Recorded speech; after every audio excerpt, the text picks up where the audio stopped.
All right, enough Liverpool. How about some quick hits instead? Let's go, guys. Barcelona are held away to Rayo Vallecano 1-1 in a game in which VAR malfunctioned and stopped working. How is that possible? Jules, this wasn't good. No, it wasn't good. They should have lost that game. Really, they got a penalty that was never a penalty. That was given by the referee. And because there was no VAR for the first half in that game, or pretty much so. There is one angle where you can kind of make the case so. a lot more. more. Nah, not for me at all. I think. Lamine Yamal, by the way, won and converted the penalty. Yeah, I think he was looking for it and got. I think it was very, very soft, very lucky. The referee apologized to Izzy Palazón at halftime, the Rayo Vallecano captain, by saying, like, I made a mistake, I'm sorry, that was never a penalty. Which I think is good for the referee to come up and to say that, to apologize. Can I ask a question? What's he basing it on? If the VR is malfunctioning, what did he see a replay? Then why did you give the penalty? Well, yeah, I think he probably in between. So, at the break, VR that wasn't working? No, but at the break, he had screening. He's got screens in his dressing room or something on a terrible pitch, which, to be fair, doesn't suit Rayo and the way they play either, because they're a really good team that plays really good football with a lot of intensity, and they do a lot of pressing and a lot of running, and for that you don't need a good pitch, but with the ball. But yeah, not good from Barcelona, who really I think should have lost that game. Good news is they signed Rooney Bargy. Yeah, they've registered him. They were able to register him, and the fact that John was the man of the match tells you everything you need to know. Jules, we're not done because we have more quick hits. Real Madrid are 3 for 3 after beating Mallorca 2-1. Jules, 3 points clear of Barcelona, 7 clear of Atleti. But this still feels like an individual talent winning them games rather than Xabi Alonso tactical mastery. Yeah, they went behind as well. And after that, there was a bit of reaction. They had 3 goals disallowed for offside. They were rightly disallowed, by the way. But it just, didn't feel that the flow was there. I felt it's a win, and there was a moment in that game where they controlled well that midfield, and you could see they were really solid. But the other games where it just was not happening with the ball. Maybe it's normal because it's still very early on in the season. He needs more time. We saw Trent back at right back ahead of Carvajal, so a change there. And Vini back starting too, by the way, and scoring and doing well. So we'll see. There will be tougher games than Mallorca, though, to be fair.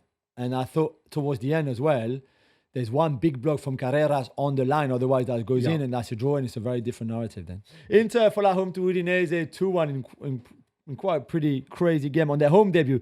Gab, the knives are already out for Christian Chivo. Yeah, look, you're replacing Simone Inzaghi, who is really, really good coach. And Chivo has different ideas, and he's not going to go plug and play. And people were sort of criticizing him for some of his substitutions, sending on all the strikers at the end to get back into the game. Oh, that's something Mourinho would have done. Not Inzaghi. Well, he's not Inzaghi. Yeah. He has to survive. He has to live or die based on his own view of football. And I think you have to accept that. And everybody going, oh, sky's falling. Get a grip. They had 80% possession in that second half. 37 crosses. Yeah, 37 crosses. They had the Marco disallowed goal. Hey, come on, guys. The good news for the Rasmus Højlund haters is that he's gone from Manchester United. His new club, Napoli. So Andre, Frank, Zambo and Gisa nailed the 3-pointer at the buzzer really late, and Napoli beat Cagliari 1-0. Gab, do we get a sense of deja vu in there? Yeah, that's right. Zambo and Gisa, 364 days ago, doing the same thing. That was against Parma last year. But the thing is, this is a different Napoli team. This is a Napoli team that I think they could have scored sooner. I think they're playing better. I think they have more options. They're just a notch above where they were last season. Is Højlund going to help that? I don't know. Obviously he's there because of the Lukaku injury. 6 million loan fee, 44 million euros, which obligation to buy, unless they fail to qualify for the Champions League, which I don't think is going to happen. I don't know. Højlund does not necessarily feel like a Conte guy to me. No, yeah. Wild stuff for Paris Saint-Germain as they win 6-3 at Toulouse. Jean Neves bags a hat-trick, 2 overhead kicks. Both of them, I think, fairly straightforward overhead kicks, to be fair. I was more impressed. Not the second one. I was more impressed with his third goal. Lucas Chevalier saves a penalty twice. Yeah. And the goals they concede are irrelevant garbage time stuff. Or are they? Yeah, no, I think they were. They're still tired to play the whole Club 90 World minutes. Cup. Yeah, we keep blaming the Club World Cup. What? I mean, they've only been training since for 23 days. They had no training before that. So, and the changes as well made, you could see. But well done to Toulouse for to keep going. Really, in the end, PSG were 3-0 up after 15 minutes for the first time ever in a league match, which was an incredible start. Joe Neves with the 2 overhead kick. You're right. The first one is just falling, and then the ball goes over his head. The second one, he chested up to then much higher up in the air to do the overhead kick. Wonderful. And Lucas Chevalier, first save on the penalty, been retaken. We're not really actually sure why, because I think there's an impeding in the box, one player. I think so. The commentator said, Chevalier moved too early. I don't think it was that. No, I think it was definitely not. a Paris Saint-Germain player running into I think the that box. was Joao Neves. And then he saved the second one because he knows that Caceres is going to go in the middle, so he doesn't move, and the ball hits his chest and goes back out. So, pretty good. A great entertaining game for what was an amazing weekend in Ligue with so many goals. Hugely one-sided, I thought. Yeah, really. PSG And I was disappointed in outstanding. Toulouse. Yeah, you're right. But PSG were almost back to their best, I think. He did it again. Dusan Vlahovic comes off the bench for Juve and pops up with a header that gives them a 1-0 win away at Genoa in a tough game. Gavi's staying. Colomani isn't coming back. But Luis Openda is on his way in, or might be on his way in. Yeah, and as I discovered, Philip Kostic still around too. Yes. It's like when your dinner repeats on you. No, look, I said it along. Keep Vlahovic. He is your best option. He's in a good place right now. Whether he comes off the bench or whether starts doesn't really matter. Yeah. Openda's going to help. They got he's doing his medical right now. We assume it's going through, and they got Mr. Zarova as well to add a little bit more width and creativity. Good opportunity that. Atletico de Madrid have yet to record a win. They drew 1-1 at Alaves, and really, had the rules been applied correctly, Jules, that should have been a loss because Giuliano Simeone gets a handball, and it's obvious just before he shoots on goal. Yeah. What's going wrong for El Cholo? I thought everything, Gab, watching that game, to be fair. I'd watched the games before, but not with the, this time I was properly focused, and I just could not find any positive. I mean, I guess the fact that they didn't lose it, maybe. But this is Alaves we're talking. It's not one of the, it's not like if they were struggling against Real Madrid or Barcelona or even Villarreal or Athletic Club or, teams in form. I just don't know. And, from one game to another, I don't think he seems to be trying to find solutions and changing things. It's pretty much the same system and the same people. And I don't know. I'm really worried. It's not that I'm worried. I just don't really understand. Yeah, it's obviously a lot of new signings this summer. I get that, but they just seem so tame, which is not completely what you'd expect. Yeah. Derby time for Bayern after the poor performance in midweek in the Pokal. Gab, they go from 3-2 up to scrapping a 3-2 win at Augsburg. 3-0 up even. 3-0 up, yeah. So I think their XG in this game was 4.24, something absurd. Yeah, they could have like scored that. More. Some ridiculous misses. Luis Diaz, candidate for miss of the After season. 30 seconds as well. Yeah, inside of 30 Incredible. seconds. I'm going to say the same thing. The problems that they have that they're displaying thus far are that they need better finishing other than Harry Kane because, the others, they just shoot the ball all over the place. Luis Diaz could have had 5 goals. I mean, that Olise goal is a bit special. Even if the keeper should do better. And then they need more defensive solidity. And I think you can coach your way to that. Jonathan Tah, just think you can drop him in there and all of a sudden it's going to work. No, it's going to take more time. But I think they have the tools in Tah and Upamecano. Stanisic, he's not going to be playing left back once Alphonso Davies is there, but at least he's reliable. Sasha Boy, terrible when he came on again. But, those are things that you can coach your way out of. Do they need more depth? And do they need, that's what we talked about, the Nico Jackson situation earlier and what's happening there. They definitely need a body. And I think Nico would actually be a good fit if they can pull this off. Newcastle are held 0-0 at Leeds, but never mind. Borussia Dortmund. Oh, no, sorry. This is a good one. Borussia Dortmund rolled to a 3-0 win over Union Berlin. Sergio Guirassy misses a sitter. Another bad miss. Yeah. But then normality returns. Yeah, he scored 2 goals. I love the second one, the flick, and the 1-2 with Max Bayer, and then a lovely, lovely little ding to finish on his left foot. I mean, Union, to be fair to them, had chances and played quite well. It was a very open game. But yeah, big win for Dortmund at home. I think they needed that. Marseille play more than an hour with 10 men, but eventually fall in the Olympic derby. Jules, as Leon sneaks in. Do they call it the Olympic Park derby? Or is it just the Olympico. The Olympico. Yeah. There you go. Jules, 3 wins in 3 for OL. Immediately after our boy John Texter stops running the club. Coincidence? I don't think so, Gabby. You know how toxic it was when he was there. No, more seriously, really good. I mean, CJ and Riley gets sent off because he tries to win a foot race with Malik Fofana. You cannot beat Fofana running. It's impossible. So he's late. Last man, red card. It's completely deserved. And after that, Marseille defended well. And even in the second half, had a couple of moments where they could have got a smash and grab proper. In the end, it's a late own goal by Balerdi that does it for Lyon. I think Lyon will take that. They have a young team with a lot of young players. No number 9 because they let Mikotadze go to Villarreal, which is a bit surprising. They're going to sign somebody today, of course, but still, they need to bring money in, and they have now. So at least Fofana should be staying, which is good because he's one of the best players in Liga and certainly Lyon's best player by far with Tolisso. But that's a good win, and you're right, it's 3-3, like PSG. O'Reilly on his way for Marseille.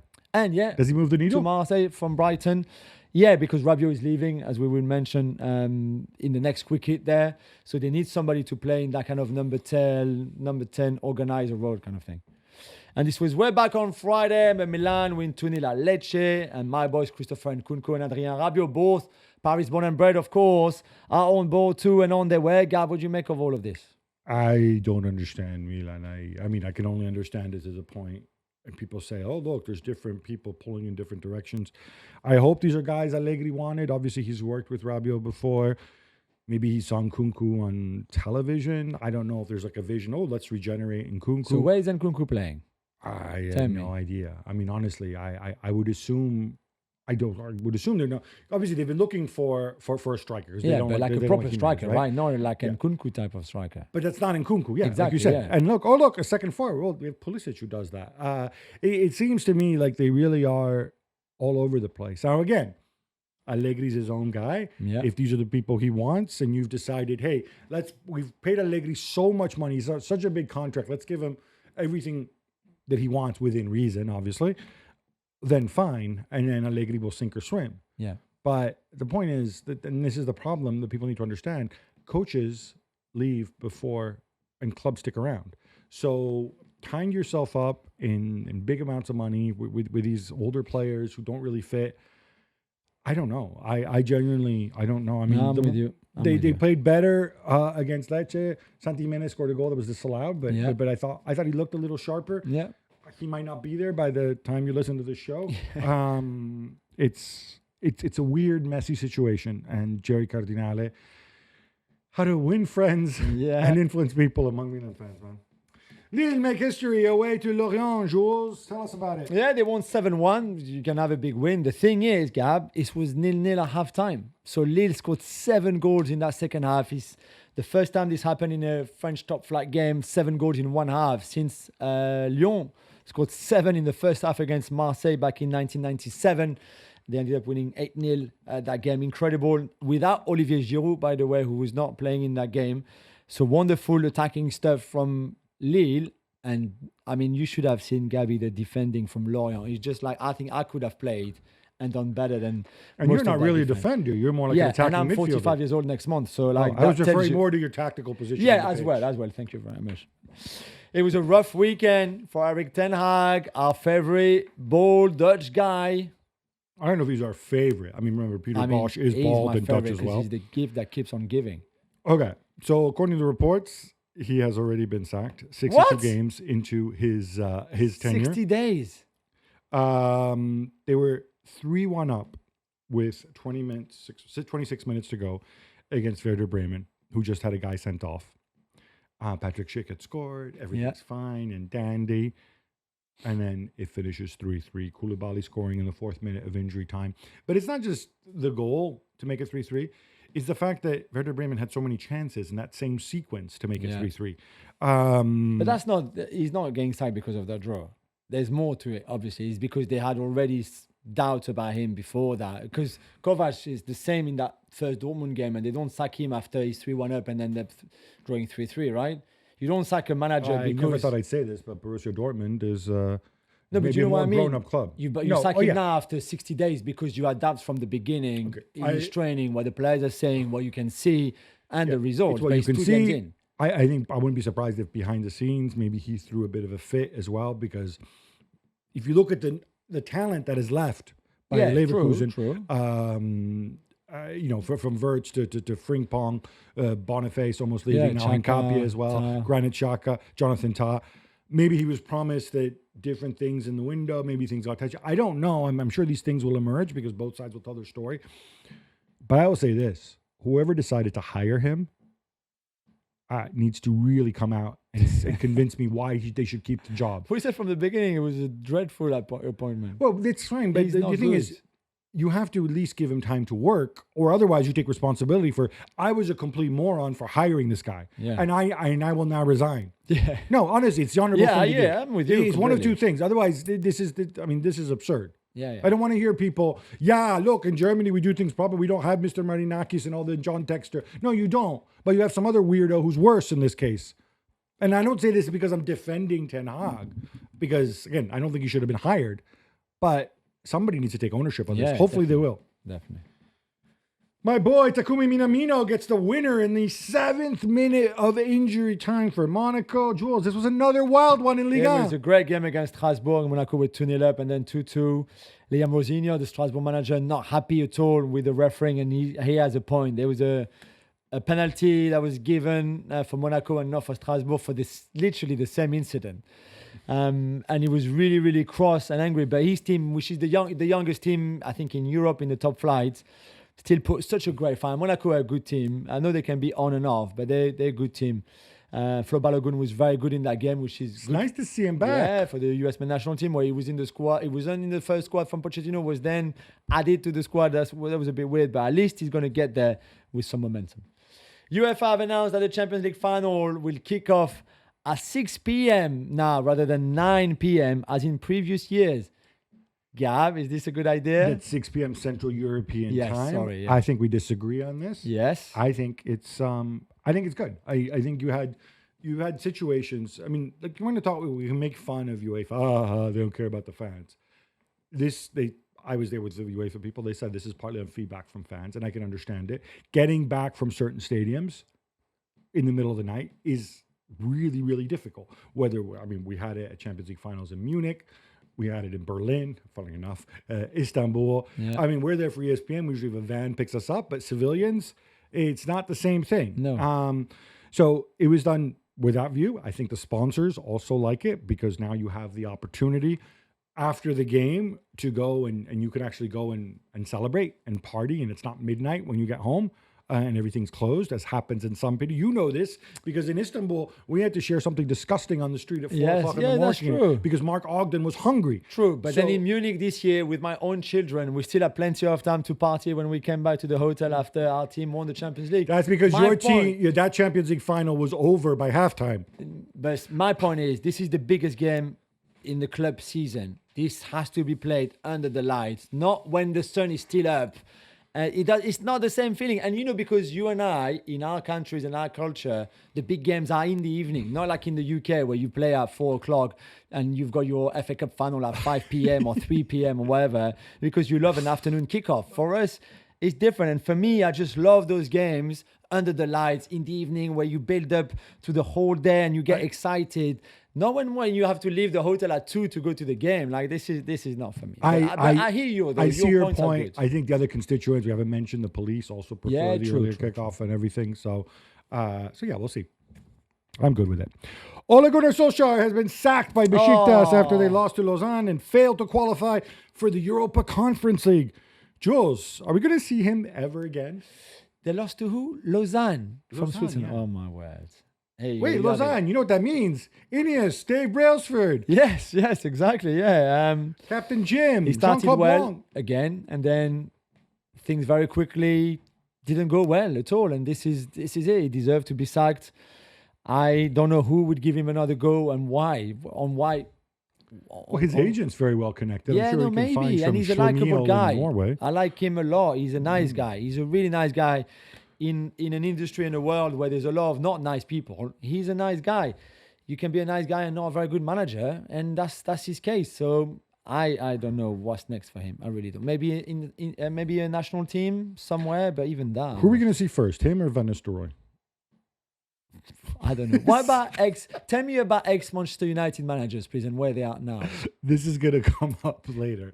But yes, other than Ralph Rangnick, who I think is doing okay with Austria. Yeah, I think we can say that. Yeah, it's not been good. It's not been a good Jamie run. Vardy has signed for Cremonese. Gab, I never thought I would say that.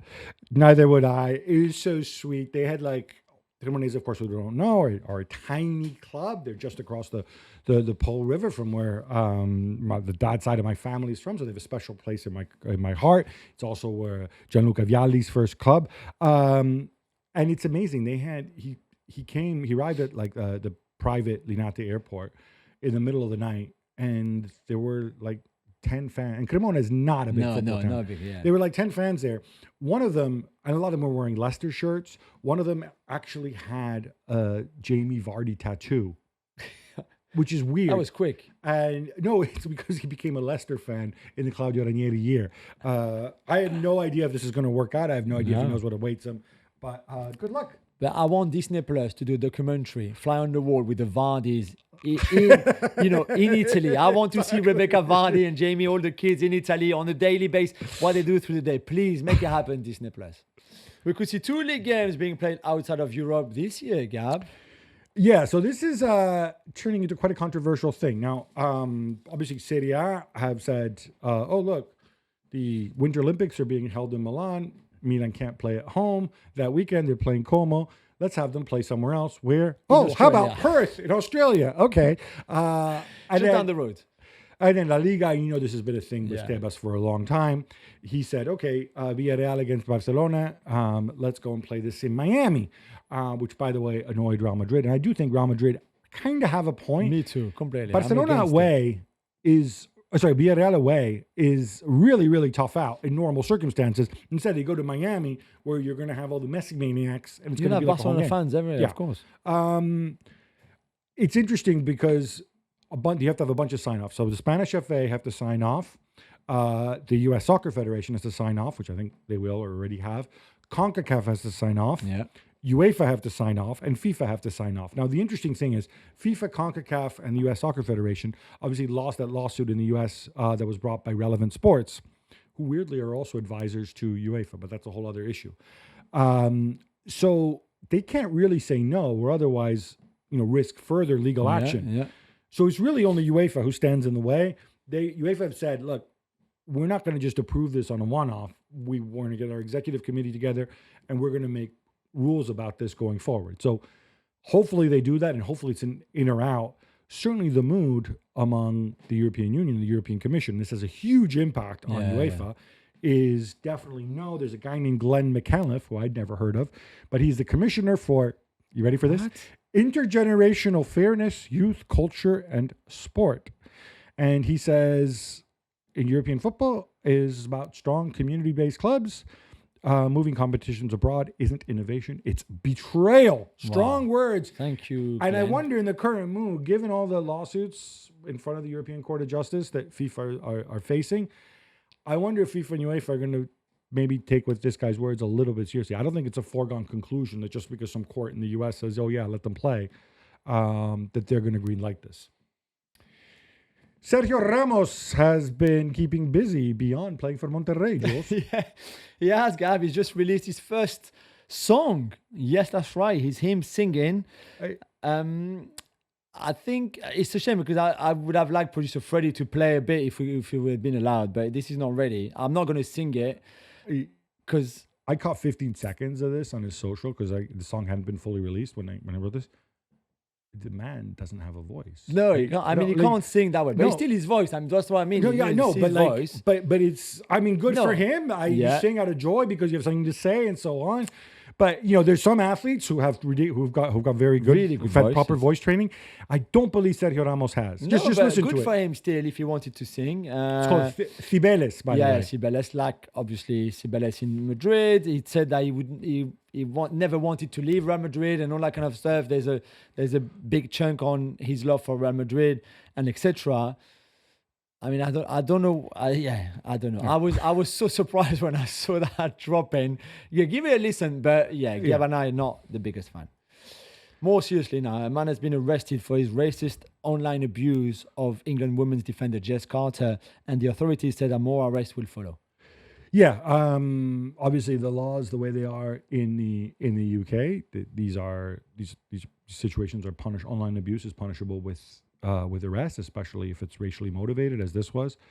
What I find pretty extraordinary here, and maybe even more disappointing, isn't just the racist abuse, and obviously that's just the no-go always. But this guy, like others, the reason they were abusing Jess Carter and other England players is because they had bet on the game and England didn't perform the way they wanted them to, which is even more twisted. Yeah. I know it's a big. There are debates about free speech and whatever, and different countries have different laws and they approach this in different ways, and rightly so. But all I can say is I hope, if this is the right way to police this, I hope this acts as a deterrent, because they will find you and they will act. Jos, Jadon Sancho has a new home. This has been running all summer. United trying to get rid of him all summer. Yeah. He's on loan at Aston Villa. Villa will, according to a report by our colleague Rob Dawson, will cover 80% of his wages, plus there's another 20% in supposedly achievable bonuses. The interesting thing for me is that Jadon Sancho is a year away from free agency. So basically, another team's just going to play his salary for a year, and then he'll be free to go wherever he wants. Yeah, that's been a disaster for Manchester United. His signing and the performances that he had for them, and then to find him clubs, like he's been in that bomb squad for a month or so at the United training ground, not allowed to train with the first team, having to train at different times. So he won't be match fit yet for Villa. But Villa needed a wide player after Bailey had gone, Rashford went back, Ramsey had gone too. Asensio not coming back either. So I guess they needed a player like him. Is it the answer? I'm not too sure. It's a good deal. It's a really good deal for Sancho, first and foremost, because you still get paid and you get to play. And if you do well, then you can still write your own ticket in the summer. And I think that's what stopped a lot of other moves. Other clubs were willing to take him, but they said, all right, well, we have to work out a multi-year deal in which you take a pay cut. Now he may still need to take the pay cut after this year, but for now, he's going to get paid full whack. Jose Mourinho has been sacked by Fenerbahce after failed to get past Benfica and qualify for the Champions League.